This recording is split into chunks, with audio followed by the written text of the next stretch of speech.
Welcome to the Tech Egg. Don't get scrambled. Enjoy the video. You start by killing power at the breaker and verifying the circuit is dead with a non-contact tester. This prevents shock. Once confirmed, remove bulbs and shades so you can see screws and the canopy.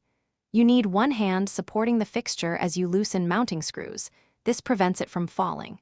Make sure to note how the old fixture connects to the box, because you will replicate wire routing and mounting orientation for the new installation. Once the fixture is supported, disconnect wires with wire nuts and separate the fixture from the box. Label hot, neutral, and ground so reassembly is straightforward. Next, inspect the electrical box and grounding. If the new fixture needs a different bracket or box support, swap it now because proper support avoids sagging. Strip about 3/8 of insulation and prepare pigtails if required. Select wire nuts sized for the conductor count. When wiring is capped and tucked into the box, align the fixture with the mounting bracket and tighten screws evenly so it sits flush. Uneven torque leads to misalignment.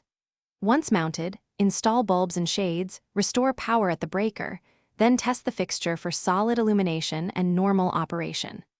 If you see flicker, buzzing, or heat, turn the breaker off and recheck all connections, confirm ground continuity, and verify the bulbs match fixture specifications.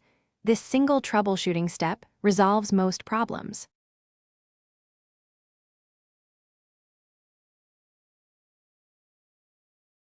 Thanks for watching. Consider subscribing if I helped unscramble your problems.